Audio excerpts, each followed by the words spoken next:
isn't fully the best way to define it, but I try to come up with things that help the student to relate to the subject. And sometimes if we look at things like this, it's easier to relate to it.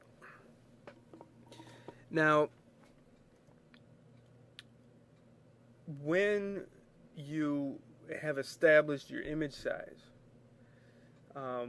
you're pretty much stuck with that size, with those dimensions. The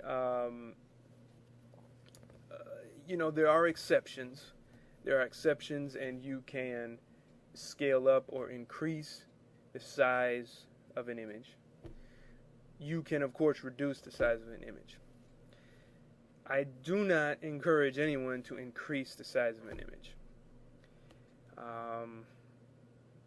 I'd say 7 out of 10 times that someone is increasing the size of an image, it is because they're submitting it to a publication, or they're publishing it themselves in a book or a website, and they go and they realize it's too small, so they blow it up. They scale it up in the software, and it looks blurry. That's because Photoshop has to guess and rebuild it. So let's take some practical real-life work. And I think I would like to start with, last week we got into RAW.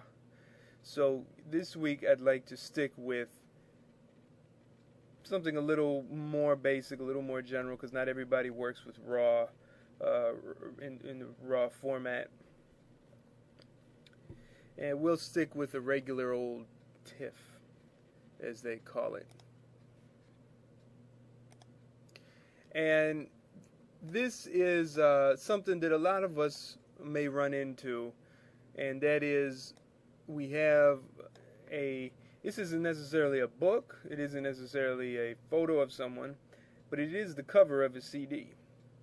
And it also happens to be the cover of a CD that has plastic wrap over it. Now sometimes someone will send you a file and say, okay, work with this file.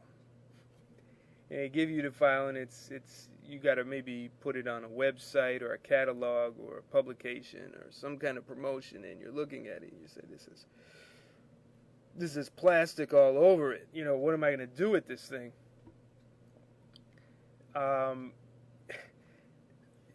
Well, you ask the person, could you please give me the file of the cover, or could you just take that plastic off and scan it again, something like that. And they say, oh, sorry, that's all we have. You're thinking, oh, no. In many cases, when you're getting something like this, it'll have a screen pattern, so you can always ask them to get rid of that through a descreening filter. But pretty much there's nothing you can do about it in the scanner at this point besides taking the plastic wrap. So for any of those of you who are watching right now, I have a question for you. What do we do to show this image, display this image without all the plastic wrap? No. You're close. No.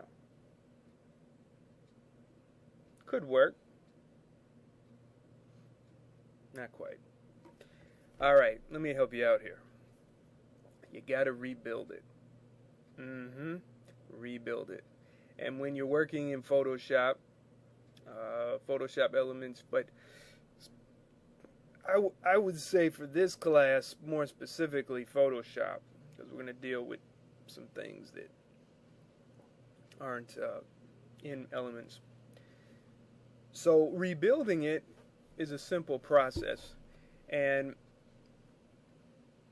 relatively speaking, it is a simple process. So I hope to take you through some of the rebuilding, and we may have time to do all of it. It just depends, but at least we can get started, and then you can get something out of this that is useful for you.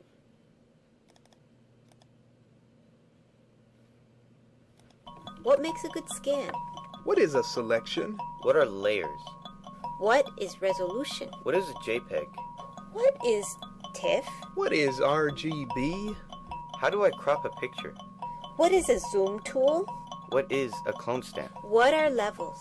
My name is Eric Basir, and I have produced this unique photo restoration and retouching foundations video course to answer all these questions and more.